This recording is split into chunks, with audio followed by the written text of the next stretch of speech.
it comes to Canadian food, we've got your back with flavors like lemon pepper, beer batter, campfire barbecue, lemon pepper dill, garlic butter and chives, and crispy Cajun.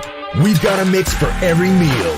Whether you're serving East Coast shrimp, West Coast salmon, succulent walleye, chicken wings, or veggies, we've got you covered. Coat your food in outdoor flavors. Available online or at these fine retailers. Mikey's in the house. How you doing, Mikey? Good, Mr. Martin. How are you?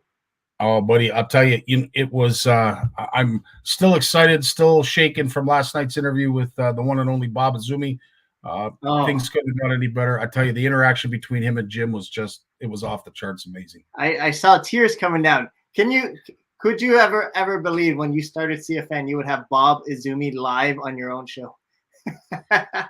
You know, Mike, it's funny you say that, and not to digress, because I know Sean's backstage and we want to get to him right away because he's a busy man, but just to explain what went through, because I didn't get a chance to explain it from my point of view, but Mike, you hit the nail on the head. In all the years that, you know, all of us probably imagined our own show and imagined us being Bob Azumi and yada, yada, yada, never in a million years would I have thought that I would have had him on a StreamYard podcast with CFN talking about his retirement from the Real Fishing Show. I would have said you're off your meds if you had suggested that was going to happen. So you're bang on, Mike. It was definitely a bucket list check for me, and a true honor just to be sandwiched between two absolute legends in Jim McLaughlin and Bob Azumi. Talking about sandwiches, I know the first year that we were on WFN, one, we're like, I can't believe our show's on WFN, and two, it was after Bob Azumi's show and before Italo's show. So it was Bob Azumi, Scottie Martin, Italo. I'm like, what is going on here? 100%. And for no other reason, I think it's important that we take this time, because look at the Terrys, the Sallys, the Tonys, the Richard Dunlops, the Chris Velos. It's this community that has done this, has allowed us to achieve this. And it's not any 1-2 people or one person. It's been a combined effort. And this community, which Bob attested to after he was done, could not wait to say, Scottie, when do you want me on again? Like he really enjoyed it. He loved the interview with Jim. And I'll tell you, there's a reason Jim's been around for 5-6 years now. And Bob wants to come back. So you know what? To the community, thank you, because you have achieved things that Mike and I would never have imagined. And we have a special guest today as well. And it's Sean Simmons from Anglers Atlas. And so why don't we just get right to it? I know we're starting a little late today, but we have a bunch of questions for Sean. And I know we've polled our community and said, hey, if you have Sean on, can you ask him these questions? So thank you, Sean, for joining us today. Yeah, thanks, Michael and Scottie. It's a true honor, Sean, to be able to talk to you candidly like this in an open forum, because there are a lot of questions when it comes to what we've done to team up with My Catch and Anglers Atlas. I think there was a lot of concern. I mean, folks are a little apprehensive when it comes to change. And of course, you know, there's that D note about an app and what secrets is it going to give away, you know, in a time where everybody wants to remain private and doesn't want to allow their rights to be violated by any means, you know, and all of a sudden the CFN Fish Off dons this app, and I could hear a certain concern or a sense of concern over our community. So we're going to dispel a lot of those notions that people may have. But first and foremost, Mike, I'll get right to the questions, because this is something that really ticked the box for me, is that I have always asked for and have always wanted to be able to bridge the gap between science and anglers, because I really think there's a niche there that is not really been utilized by science, whether there's been an apprehension from a science perspective, or maybe the anglers don't want to involve themselves. But can you give us an example, or maybe two, where My Catch has directly helped a fishery when it comes to the research? Yeah, sure. The challenge is kind of picking the right example, because we're now working with dozens of researchers across the country into the United States. And and even just started a deal with a lady in Lithuania on trying to get information from photographs that you can estimate lengths from. But some examples where we're able to use the angler data to help get a better sense of the science. I'll start with one that I'm driving tomorrow from Prince George. I'm in northern British Columbia, driving down to Vancouver for the annual Canadian Conference for Fisheries Research, which is basically an annual conference where all the researchers and managers from fisheries across the country get together. And we have a really neat partnership with the Fraser River Sturgeon Society, where we built a dashboard where we're able to take data that they've collected historically and data that's then been collected since January. And the key here is that as of November, there was massive rains that washed out bridges, washed out railways, carved new channels in the Fraser. We don't quite know what's happened to the state of that sturgeon. So the idea is anglers can get out there, sample rapidly, and so long as you've got a system for being able to standardize the collection of that data and then present that, we've got a dashboard that we're going to be having at the conference where we can show researchers and managers how rapid angler data can be used to get a sense of and it's really simple analysis. We just want to see, how does the catch rate change? Did it get better or worse in sections of the Fraser? What's the length distribution of the sturgeon? Has that changed over the course from before the floods to after? And so that's an example of how anglers can be employed for a rapid deployment of scientific knowledge. Another example, we're starting to work with Chris Summers out of the University of Regina. He's got a research project on Boundary Dam, the only bass fishery in Saskatchewan.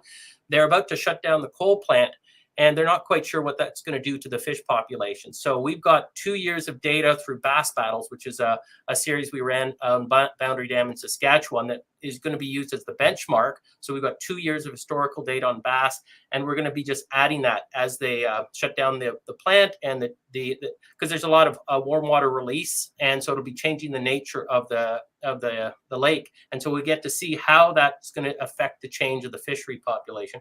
And I could probably go on and on this, but maybe that's a time for another show. Here's a question for you, Sean, just in case people are unfamiliar with the app and how it's actually related to science and data collection. For those who are part of the Winter Fish Fest, and maybe for those who will be part of the Spring Fish Off, how is their catches actually helping or potentially helping fish research? Yeah, so there's a number of ways that it helps. One is in terms of, well, I mean, if you see the map behind me, there's easily 1 million fish-bearing waters, probably closer to something like 10 million, depending on how you define it. We know almost nothing on the vast majority of the state of those fisheries. Some waters get monitored heavily, but it's very time-intensive, very expensive. And so in the end, the biologists really have just pinpricks on the landscape. But there's literally, I think, 4 million anglers across Canada who they get licenses each year. They're out there. Many of them are passionate conservationists, and I would say amateur scientists who really pay close attention to what the fish are feeding on. I mean, there's a natural connection with science there. So if we can develop a standardized way that we can collect the data, and that's the key, it's got to be standardized. It just can't be a story here and there. It has to be systematic, and that's what the apps allowed us to do. Then we can start compiling whole length distributions, like these tournaments that we're running, where we're rewarding not just the longest, but let's say the shortest, or we do a lottery ball prize, so we can get a full length distribution. Now we've got a length history of the targeted species for specific water bodies that we'd never had before. And what I want to do is, and haven't had a chance to do, we're trying to do it before COVID hit, but we want to take the data we get from some of these tournaments and compare them with netting surveys. We've done this with some of our data before, and we've got some interesting results. Like, for example, northern pike. We see there's a correlation with data with our walleye versus the fall index netting survey walleye, but the pike's way off.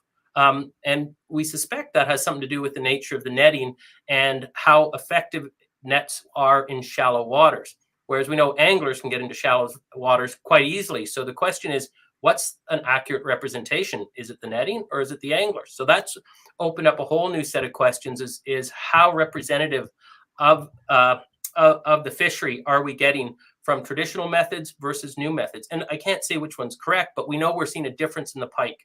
And so that really forces us to ask more questions on how we can get a better sense of that.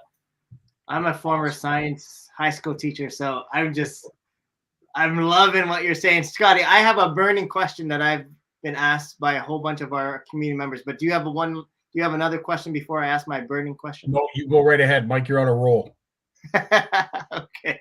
So, Sean, people are saying that it's taken them 20 years to find these spots. I'm a little uncomfortable using the app and providing that data because I want my secret spot to remain secret. So what do we tell our community members? How do we respond to them if they have this point of view? Yeah, it's the first thing I say when I meet a local fishing club or when I'm speaking at conferences with anglers there. Secret spots have to stay secret. In order to build a trusting relationship with your angler, with the anglers who are providing the data, you've got to make sure you've got systems in place that can protect that data as it comes in. So the first thing is within the rules, like secret spots stay secret. The data is not released unless it's on a very strict condition. So, for example, the agreements we have with some of the researchers, like Chris Summers, is a formalized data sharing agreement where we want them to have this data, but the data's got to be anonymized, and any location data, and when I say location, I mean latitude and longitude particularly, cannot be released to the public, and it has to be generalized. We want them to publish their results, but we don't want them to publish the exact locations. And so they have to generalize it to the, and the rule of thumb we've got is so long as it can't be reverse engineered, you can publish it. So long as you can't find that exact spot or that secret small lake, publish it. And so generally we'd say, to an area like, I don't know, you're in Ontario, so zone 10. So this fish was caught in zone 10 or caught in Georgian Bay. There's no way you're going to be able to reverse engineer that. But if you can say it was caught at mile X of this river, that's where that's where you'd cross the line. So we have to make sure that when we have this data and working with our research partners, that they're very clear on what they can use the data for and what they can't. And so it's a formal data sharing agreement. Then within the company ourselves, like we've got some strong tournament anglers. There's Dallas Kirkpatrick out of Swift Current and Jim Clark out of Calgary. They never see the data. They can't access the data. So in terms of the company, there's myself, our developers who have access, plus any of the research scientists on staff. But again, they all signed confidentiality agreements when they sign up and they work for us. So these are all the systems that we put in place to make sure we're protecting the data. And it's something that you always need to be paying attention to. You always need to be on guard that data is very important for people. If it gets released, we're in trouble. And everything we built is compromised at that point in time. So it's as important to us to make sure we're protecting that data as it is to the people who are providing that data. I don't know. I can go on this, but did that capture it? Yeah, Absolutely. very, very much so. Very much so. Scottie? One question that I have, and as I said, that running this pilot for the Winter Fish Fest has shown a great success, and of course the feedback has been phenomenal from the community, especially the participants themselves. In going forward during the spring tournament, what we feature, which is our flagship, the CFN Fish Off multi-species tournament, is there or could there be lakes that you have very little information on that you would want to focus or have our anglers focus on? I'd have to think about that. There are a lot of lakes. But let me make a note. Yeah, is there a specific fishery that we're particularly interested in? And I can float that through some of our research networks as well and see if anyone really jumps at that. Related to that question, Sean, I think in our last spring CFN Fish Off, there was a total of 84 different species caught across Canada. How important could that data potentially be on the research side? I guess I'd have to think about the data a little bit more. So a total of 84 species. And is it across full distribution across the whole country? Yeah, from freshwater to saltwater species. And we had participants in every single province and territory participate in that. You see, there are some interesting things. I don't know if you've got any invasives that come out of there. One of the neat things, and we noticed this last year in the Ontario Ice Fishing Challenge, we had some invasives get reported.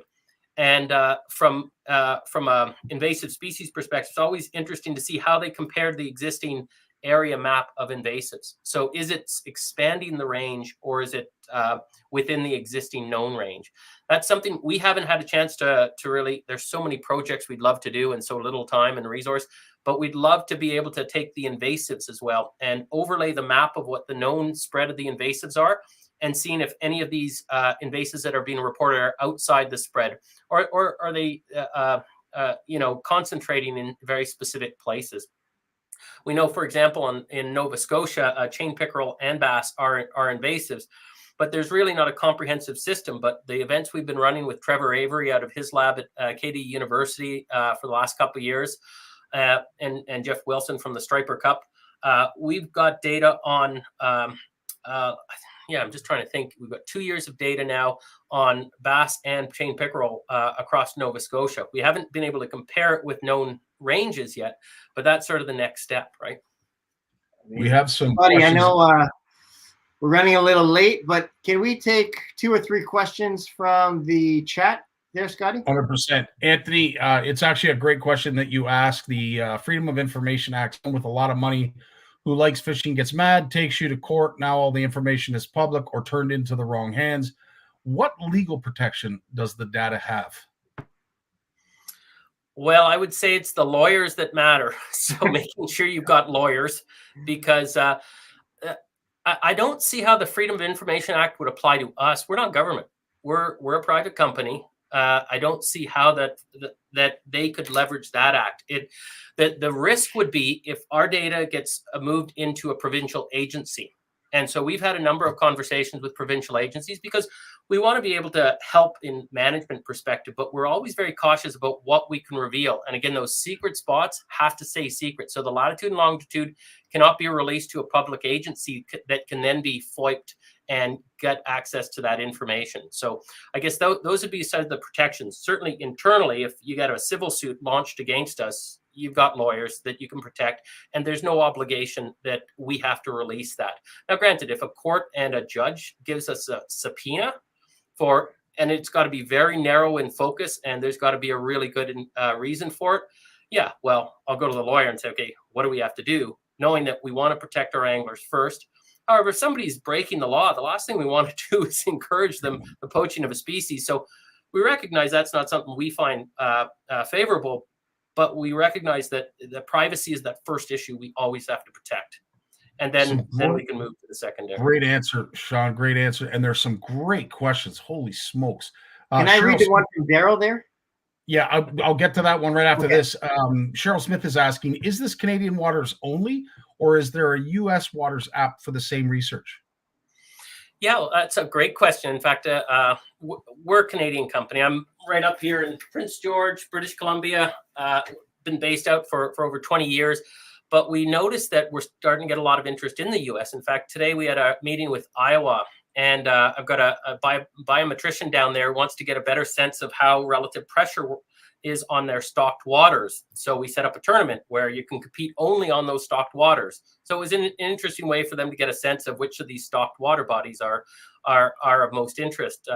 So that's an example of a research that's going on in the U.S. right now. And we work very closely with, last year, for example, the American Fisheries Society has an annual conference. It's kind of the equivalent one that I'm going to tomorrow in Canada, but it's much, much larger. And we've held symposium there. And the really interesting thing about the symposium is it's all about angler engagement. And so last year, it wasn't just us that was coming forward with the data. It was us. And then there was Drew Dutterer out of Florida and his trophy catch. And then there was Andrew Dutterer out of Florida, the trophy catch. Dan Dutterer out of Texas, he does alligator gar. So imagine going out with guides catching these wicked alligator gar. And again, they're helping solve some key questions that they can't answer from traditional netting surveys, partly because it's expensive, but also because netting surveys don't work really well during flood times.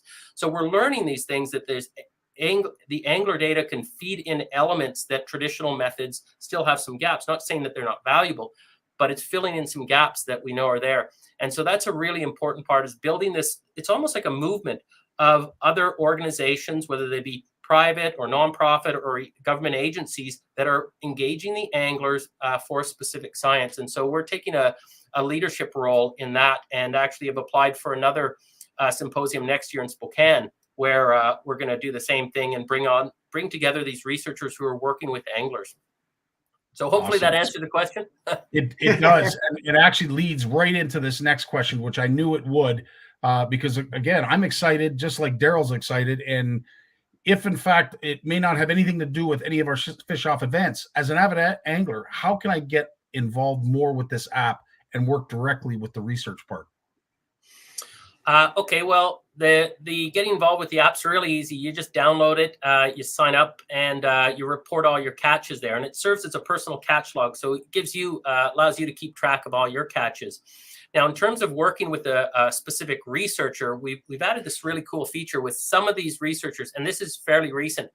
You can actually select the research partner you want to make sure that your data goes to, because it doesn't necessarily, the data gets stored here, but our research partners don't get access to everything. There's a very specific data that they get access to, and then we give them. Whereas, for example, the Clean Annapolis River Project, which is a nonprofit out of Annapolis Valley in Nova Scotia, they wanted to get some data on their river systems, so they got their anglers to sign up and then click the box for the CARP, and all that data then goes specifically to that project.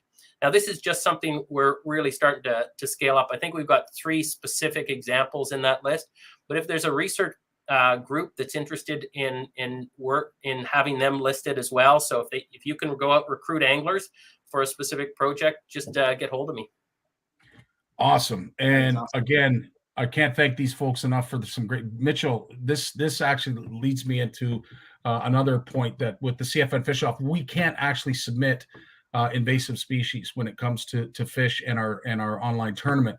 But I don't want that data to be lost. So if in fact you are catching an invasive species during our online tournament, is there a way that we would be able to submit that for the sake of research? Oh, I wish Shayna was here, because she went through this process last year, and there were specific rules on what you could do, and you had to kill fish. And this is outside of my wheelhouse, so I can't speak exactly how you do this, but there are some regulations. And I guess in some cases you have to kill the fish. Others, yeah, I don't know. It gets messy. Actually, Scottie, I wanted to correct you there. Last year, for the first time, we allowed invasive species to be caught. That's right. However, if that body of water didn't allow you to return the fish, you had to say that in your entry video. You had to say 2 things. This is an invasive species, so that we know as judges that it's invasive species and it's not being returned to the water. And so last year, for the first time, we actually included invasive species. But what's cool about this app is maybe that data could actually be used outside of the tournament for scientific research. That's exactly my point, Mike. Well said. All right, Sean. Well, thanks a lot. There's so many questions here. I'm going to have to compile these questions and maybe send them off to you if I don't know the answers to them. But we thank you for, 1, making time for us, and 2, giving us the opportunity to be part of this scientific process. Very cool. Well, thank you for the opportunity to talk to your audience, and looking forward to working with you in the future. Fantastic, right. Sean. Thanks so much. Have a great night, my friend. All right. Good night. Good night. Peace. Wow.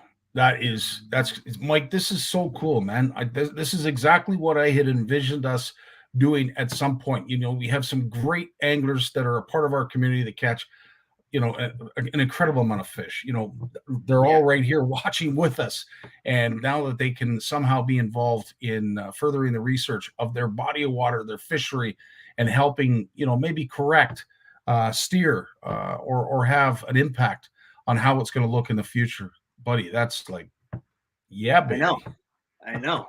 Crazy. And before the stream, the 3 of us were just talking. Sean said it wasn't meant to be a tournament app. Yeah. It was meant to be a app where the general public can be participants in this data collection. But then, you know, one thing led to another, and they realized that anglers like yourself and I can participate on such a grand level that organizations like CFN are saying, yeah, you know what, we could get behind this and we could be part of it. So like Scottie said, the Winter Fish Fest is a testing ground, and if the community thinks it is something that would be a great fit for the CFN fish off, then I think that would be awesome. And for folks who, like Mike's just saying here, you can't download the app because he has too many on his phone already. I mean, I would never want to tell a person what to do, but this is one of those apps as an angler that I would truly want to be a part of, and I can sense and empathize Daryl's passion when it comes to this. You just want to be more involved, and I'm with you, Daryl. The minute I started hearing Sean talk about it and some of the features and capabilities that it had and what it could possibly do to help further research, man, I was so on board, because we've talked about it. Mike, you and I have talked at great length that there's a real disconnect, and this is some way we can build a bridge and bridge that gap. So awesome stuff.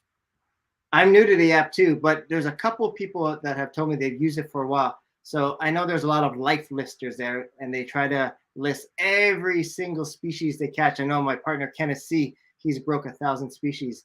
But this app allows you to track that. So instead of having your own spreadsheet or on a piece of paper or in a journal, this app allows you to track every single species you caught. But on top of that, where you caught it, what were the water conditions, what was the temperature, what bait you could use. So you could have a journal electronically on your phone logging. And I know some people love to do that, logging all their catches. Yeah, 100%. Well, Mike, are we going to update the leaderboard? Are we going to discuss who's in first, second, third, who's running away with this? Yeah, so let's try to end the stream in the next 7 minutes, but I will share my screen here, and let's look at the leaderboard currently, because what day is it today? It is 22nd.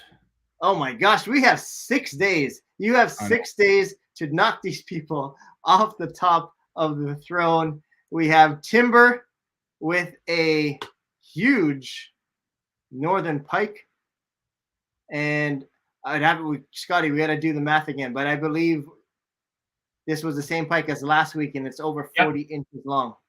Yep, that is. It was 40. I can't remember. Mike, I knew you were going to put me on the spot, but I will do the math right now and get that for you. So there is the pike that is in first place.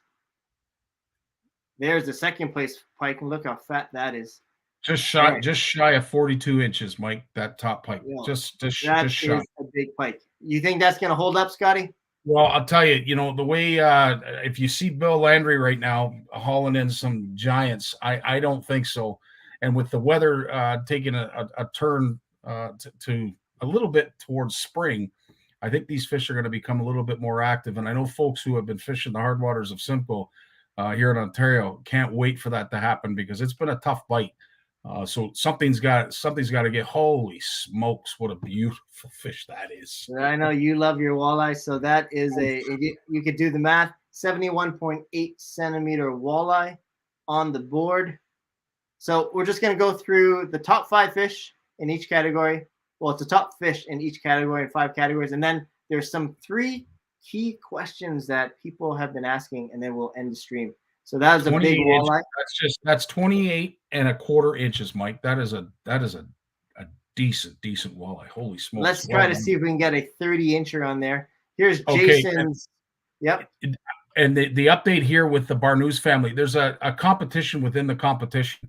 And Trevor, his son, almost surpassed the old man. He almost became the teacher amongst the student. And he was just shy of his dad's mark of 13 inches. It was like just, an eyelash away from it. So there's Trevor right there. Yeah, absolutely. 3 centimeters short. Yeah. And then we got this is a massive perch. Oof. I think that's a 14. You want to do the math? 36. Yeah. Holy smokes. I think it's over 14 inches. Holy. That's 36.8, you said, right? 36.8. Yeah, 36.8 centimeters, inches. And Mike, that 14 and a half. 14 and a half. Oof. I know, insane. And then we have our biggest open category. This could be anything. This could be an 8-foot sturgeon if you end up catching an 8-foot sturgeon. But right now we have a first place burbot at 88.9 centimeters. And that will be in inches. 35 inches right on the, wow, 35-inch burbot. I wonder if that burbot made it back in the water or it went straight to the frying pan. That is. I'll tell you, our that would leaderboard. taste so good. I'd have a hard time releasing that. So that is our leaderboard. But I'm not sure if you see the private chat there. There was 4 questions, Scottie, that people had in terms of the tournament. I think most of them got asked. I know Craig is asking how big was the sunfish. Yeah. Oh, I'm talking about the private chat, not in the comments. Oh, the private chat? Really?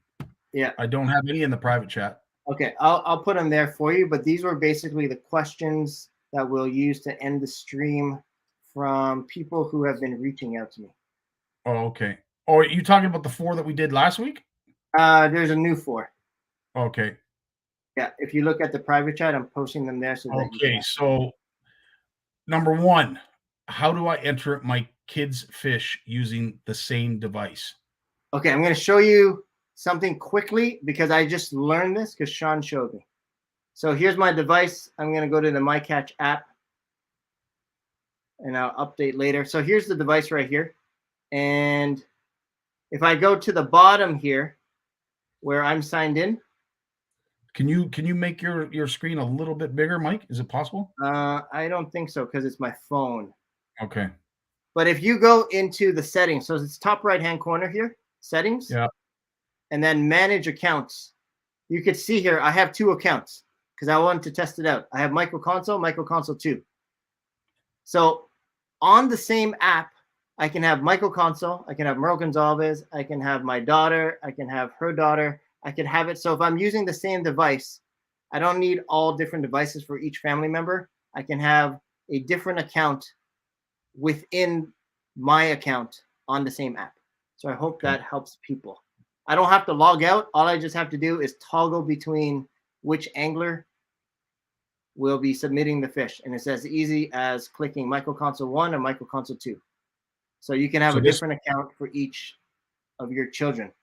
So this will lead us into the next question, which does my child need their own email address? Yes.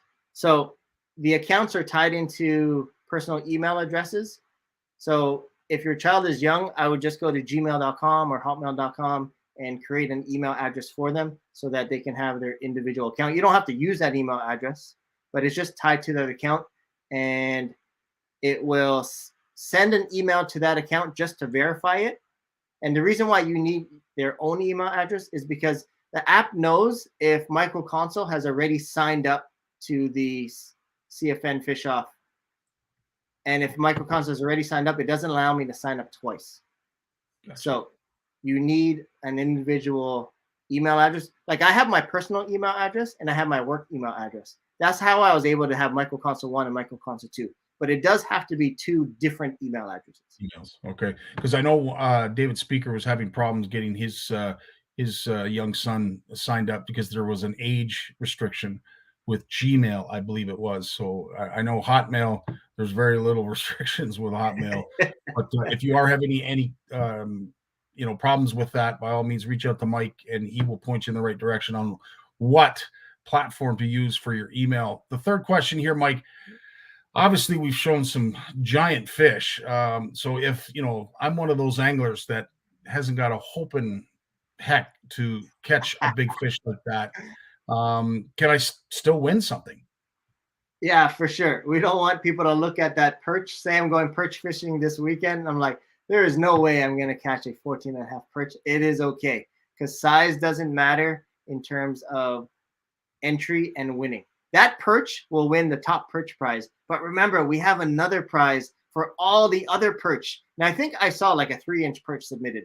Even that 3-inch perch, when we do our raffle draw, can win the perch prize. So 2 prizes per category. Top fish will win, and all the others will be put on a prize wheel for a random draw. But for you to be qualified for that random draw, you need to do 2 things. Say the tournament code, which is MyCatch is helping scientific research and upload that video to the Facebook page. And that way, no matter how big your fish is, we will include you in that raffle draw. And last but not least, Mike, just to wrap everything up, it is the 22nd of February. This does end in 6 days at the end of the month. But can I still enter? Yes, you can. So all you got to do before you go out fishing is go to anglersatlas.com, create an account, and then enter the Winter Fish Fest tournament. And maybe it's not even on the night before fishing. Maybe you're sitting there in the hut waiting for your fish. So easy. Just take out your phone, anglersatlas.com, submit a account, and then all you got to do is enter the tournament. Easy peasy. Yes, Daryl, you should have entered your 3-inch walleye from yesterday. I don't know what the smallest fish is. I have to check, but I have seen some tiny sunfish and some tiny perch. So there is a prize for the smallest fish. Right on. Mike, as always, dude, you bring us a lot of information. And of course, Sean, can't thank him enough for joining us tonight. We learned a heck of a lot about my catch and how we, as the average angler, can have a big part in shaping how our fishery looks in the future. Guaranteed. And imagine all the years of running these nationwide tournaments, how much fish, how much data, and how much we can contribute to the scientific community. I can only imagine. Amen, brother. Right on. Well, on that note, everyone get fishing. Good luck. Stay safe. And hopefully you catch us a whale. Good night, everybody. All the best. Peace.